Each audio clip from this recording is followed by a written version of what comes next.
So my name is Robert, but everybody calls me Bobby, and today we're going to be talking about massive upper GI hemorrhage, damage control management in a pre-hospital setting.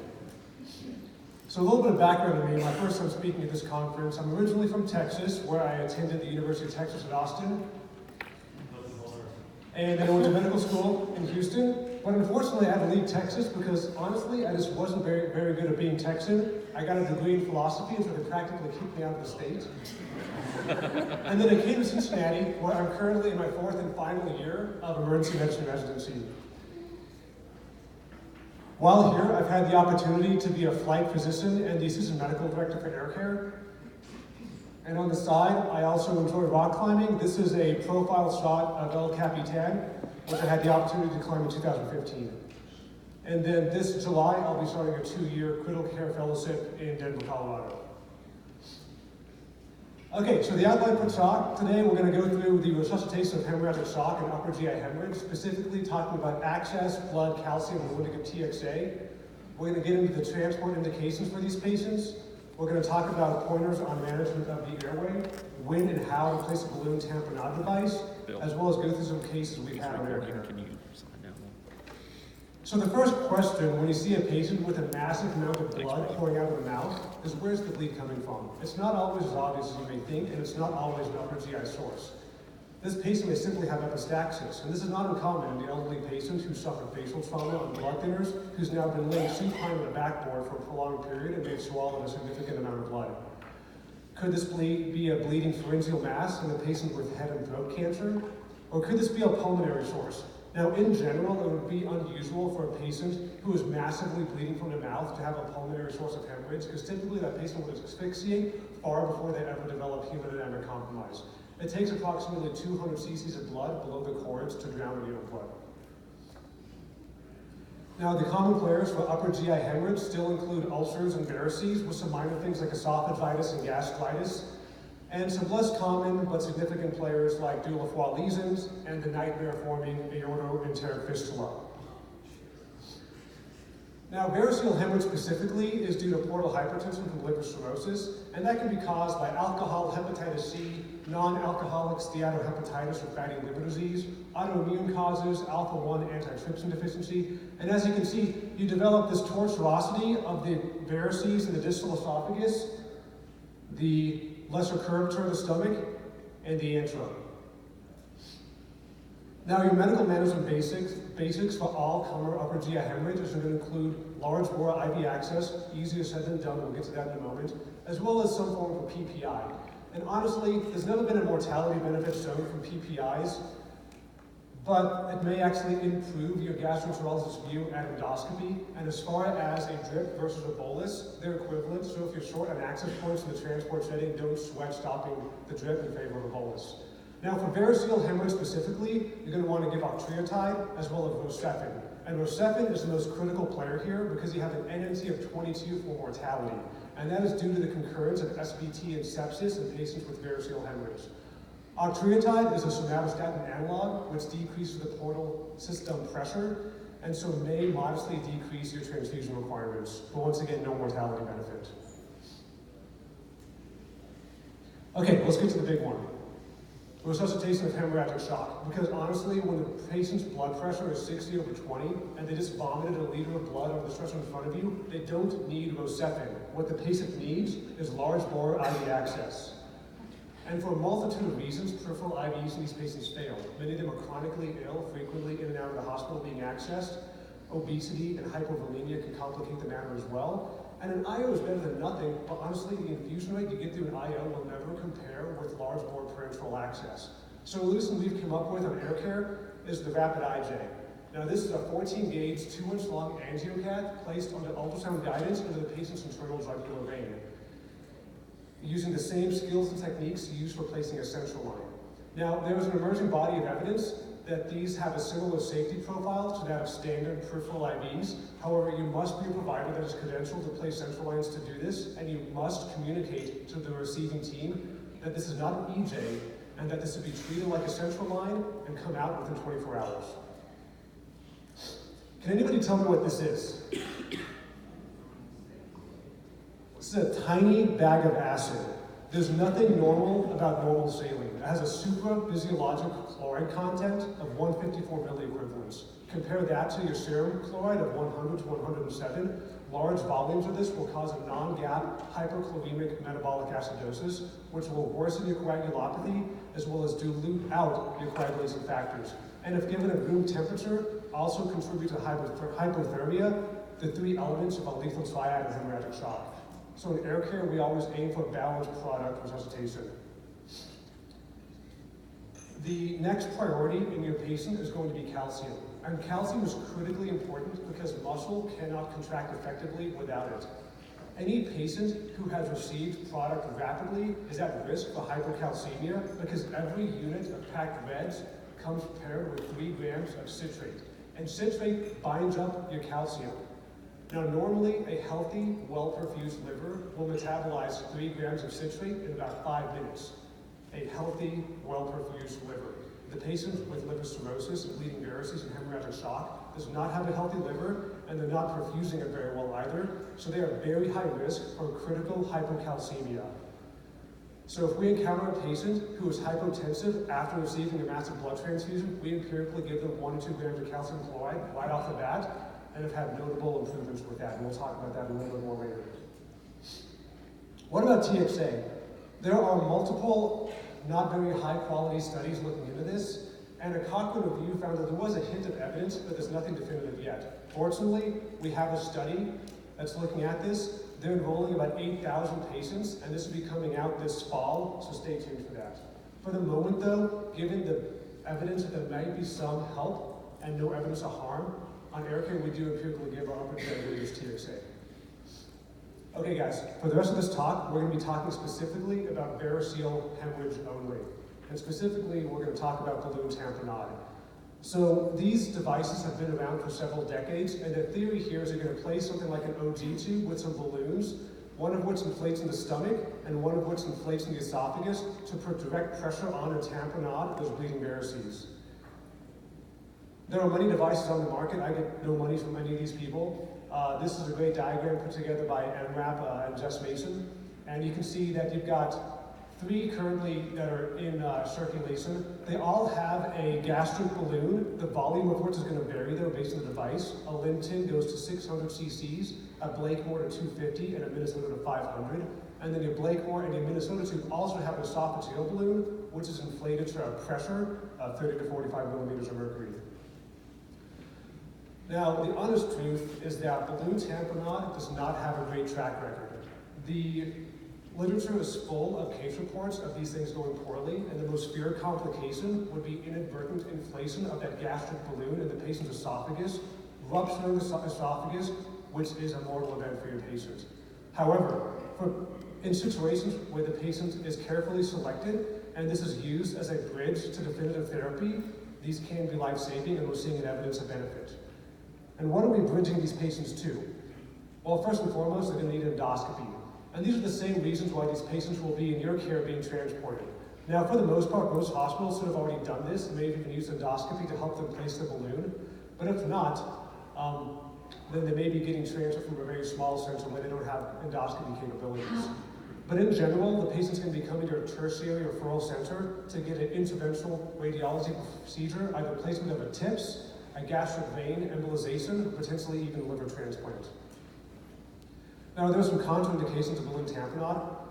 Some relative contraindications would be a previous esophageal stricture or GE surgery, but an absolute contraindication would be any sort of surgery which has decreased the volume of the stomach, such as a bypass or a sleeve, because it may not be large enough to accommodate the gastric balloon, and you may risk rupturing that person's stomach and placing the balloon. As far as indications, there really are no well-described indications in the literature on when to do this. Fundamentally, this will always come down to a gestalt decision made by the provider at the bedside, weighing the risks and the benefits. However, on air care, we decided to come up with some sort of rudimentary guidelines to help make that decision. First of all, you have to have a confirmed or highly suspected variceal hemorrhage. That could be based on history of previous variceal hemorrhage or multiple stigmata of liver cirrhosis on exam. And they have to have evidence of life-threatening hemorrhagic shock, which could be due to any one of a number of factors: a peri-arrest period or a recent cardiac arrest, a high pressure requirement, receiving a large volume of blood in a short period of time, or simply having an elevated shock index greater than 1.3. And we extrapolated this from the hemorrhagic shock literature on the shock index because greater than 1.3 is where you see the inflection point in the mortality curve, with mortality exceeding 40% in those patients. Okay, what about pressures? So for the most part, when you're encountering a patient who is unstable from upper GI hemorrhage, the cause of the shock is going to be hemorrhage. However, for Variceal, there is the possibility of having a concurrent component of distribution from sepsis and SVP. So if that patient is requiring a modest vasopressor requirement, I wouldn't sweat it. But if they have a large vasopressor requirement, what that more likely represents is grossly under-resuscitated hemorrhagic shock. Now these are the supplies you're going to need. This is the kit we put together for air care. We've got a Minnesota tube. We've got a couple of apparatus which are designed to help you inflate the balloons. And what these are is a simple three-way stopcock with a lower lock adapter. We have the cufflator for inflating the esophageal balloon to a specific pressure. We have a couple of clamps to back things up. We have the Hollister for securing the tube, and a couple of Toomey syringes for inflation. Now, before placing this tube, you have to have a definitive airway secured, and this is complex and worthy unto a lecture unto itself. First and foremost, these patients are going to be unstable, and so they're going to need to be resuscitated prior to intubation. We know that peri-intubation hypotension is strongly associated with the peri-intubation cardiac arrest, so you have to get that blood pressure up before you proceed. We're going to recommend ketamine and rocuronium. Rocuronium specifically because that prolonged period of paralysis is going to help facilitate placement of that tamponade balloon. But just keep in mind to match up your patient's minute ventilation post-paralysis with their pre-minute ventilation to compensate for the metabolic acidosis, and don't forget the analgesia and sedation. When actually placing the tube, you can put their head of the bed at 30 degrees, and there's some evidence this may decrease your risk for aspiration. You might even consider placing an OG tube ahead of time to go ahead and decompress the stomach contents. These are the ports on your Minnesota tube. You can see there are two large ports, which are the gastric aspirator and the esophageal aspirator, and two smaller ports, which are for inflating the balloons. Now, they come packaged with these little plastic bits in the balloon ports, which are jammed in, they're really tight and can be troublesome to get out. And to complicate matters further, the balloon ports have two access points, a distal and a side port. The side port simply exists to confuse you. Ignore it. It has no purposes for us. Leave it occluded and just pretend it's not there. Those distal ports you're going to want to insert your inflation apparatus into, and then we got to place the tube. And your goal is to place it to 50 centimeters initially at the teeth. And this can be troublesome for a number of reasons. These tubes are quite compliant at room temperature. And so in many ICUs, what they will do is keep them in the freezer until they're ready to be placed, so when they come out, they're much more rigid. You can use an adjunct like a laryngoscope and a McGill's forceps to help pass it. And you might even consider temporarily deflating the endotracheal tube cuff, because that may be putting some pressure on the esophagus as well. If all else fails, you may also consider the bougie technique, which Hinckley made a terribly embarrassing video with me about, that you can see on his YouTube channel. But basically, the idea here is you take the straight end of a bougie and you jam it into the most proximal of the three gastric aspiration ports, and then use the rigid bougie to guide the Minnesota tube into the stomach. Once it is down there and this stomach balloon is fully inflated, you can simply pop this out. And the reason why we're using the proximal and not the distal aspiration port is because if we use the distal, we could theoretically flip this around on itself when we do remove that bougie.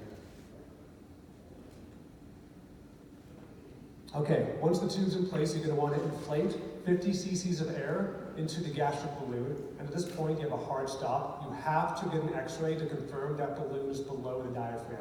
And this is a complicated matter, because you might be at a sending facility where you are not privileged or credentialed to order or interpret x-rays. What I have found personally is if you very politely ask the bedside nurse, they will typically do this for you and put it in under the transferring doc's name.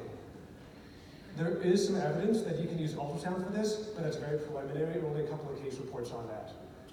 Once you have confirmed that balloon is below the diaphragm, you're going to continue inflating it to a total of 500 cc's for the Minnesota tube, but remember that would be 250 for a Blakemore or 600 for a Linton tube. And this is what the balloon looks like when it's fully inflated.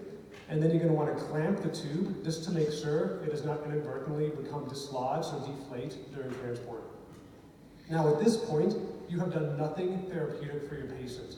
You must now withdraw that tube until they get holed up, and now you're putting pressure directly on those bleeders in the antrum of the stomach. And you have to secure that tube under 1 to 2 pounds of traction. And there are many ways described to do this. Classically, you've got the football helmet method. You can also use a Curlex tied around the tube over an IV pole to lead or saline. But none of these are really practical to us in the transport setting. So what we recommend and what we package in our kit is a Hollister endotracheal tube holder. And this method, I believe, was developed by Scott Weingart in his estimation. And you simply slide an additional endotracheal tube clamp in series to the original one. And what that looks like is here. You've got one clamp securing your endotracheal tube and another clamp securing your balloon tamponade device under 1 to 2 pounds of tension. At this point, we're now ready to assess for esophageal hemorrhage. The way you'll determine that is by aspirating from your esophageal port, and if you have continuous return of blood, then you know there's esophageal varices as well, and you're going to have to tamponade those. The way you'll do this is with the cufflator, which you attach to your esophageal balloon port, and it'll give you the pressure in that balloon, and you can inflate it simultaneously. You're going to go to a pressure of 30, and then if you do have ongoing hemorrhage, you can go as high as 45, and then clamp it like so, just to ensure against any accidental leakage during transport. Okay, now let's talk about the more common scenario, and arguably the more complex scenario, which is when you come across a patient who had one of these balloon tamponade devices placed by another provider. You need to have a checklist to go through to ensure that balloon has been placed appropriately and is not harming your patient. First and foremost, you're going to need to identify what is the type of tube you're dealing with. Is it a Minnesota, a Blakemore, or a Linton? And commonly, you will find these tubes are all in the vernacular referred to as Blakemore tubes, but that's not always actually what they are. Mandatory, you're going to need to get an x-ray prior to leaving to make sure the tube is appropriately placed and inflated. And then we recommend clamping the balloon ports, and then whatever apparatus they have jammed into those balloon ports that help them inflate them, remove that, and replace it with the apparatus that you are familiar with. Next, mandatory is you got to check the pressure in the esophageal balloon. And if it's not within the safe range of 30 to 45, bring it down. And then lastly, secure the tube with your Hollister. Okay, let's go through some cases. So these are real cases we've had in air care. This is a 60-year-old male who has a history of alcoholic liver cirrhosis who presented to Alfred Hospital with a massive variceal hemorrhage. He was intubated and taken for emergent endoscopy, received a crap ton of blood, 15 units of reds, 12 of plasma, 10 of platelets, and 4 of cryo. He received 5 bands that had persistent bleeding, and so they placed a Blakemore tube. He was given Rocephin, Meropenem, and by the time of our arrival, he was on 80 of Levofed, vasopressin, 100 of epinephrine, 300 of phenylephrine, and just for fun, 12.5 of dopamine. He also had his PPI on triatribe drip in place as well. His blood pressure was 95 over 63 with a heart rate of 120. He had a lactate of 19 with a base excess of negative 19 as well. Any thoughts on what our first steps are for this patient? So he's received nearly 45 units of blood product and has an enormous pressure requirement. So the first thing we did right off the gate was we gave him 2 grams of calcium chloride, and immediately were able to turn off his phenylephrine, his dopamine, and cut his epi in half. We reinitiated transfusion with the product we carry. We're fortunate enough to have 2 units of liquid plasma and red cells. While we asked the Alfred Hospital to please bring us more blood while we prepared him for transport. We gave him TXA, we stopped the PPI, but continued the octreotide drip, and then we assessed his Blakemore tube, which was in fact not a Blakemore, it was a Minnesota tube. And here's the x-ray that we obtained. So the balloon is appropriately positioned in the stomach. Now this gastric balloon is underinflated. The actual volume of this balloon here is about 200, 250, so closer to what you would need for a Blakemore tube, but not appropriate for a Minnesota tube. But more concerningly, this esophageal balloon is quite prominent. When we checked the pressure on our esophageal balloon, it was higher than what our manometer could read. And the highest our manometer went to was 120. And when we released the pressure, it hissed for several seconds before it came down to readable range. Now, once we did release that pressure, the patient did begin to exsanguinate again from the mouth. So we reinflated both of the balloons. And this is what it should look like when it's appropriately done. So here's the much more prominent gastric balloon. And yes, you can see some portions of the esophageal balloon, but the profile is much less prominent. This patient received more product in flight, more calcium, and by the time we transported him and he was received at the receiving hospital, we had him off the epi and the lever-fed was down to 60. Unfortunately, a CT scan revealed extensive hepatocellular carcinoma, so the patient was determined not to be a TIPS candidate. He was made comfort care and answered calmly in the presence of his family the following day. Okay, case 2. So this is a 55-year-old female with a history of alcoholic liver cirrhosis who also presented with a massive variceal upper GI hemorrhage.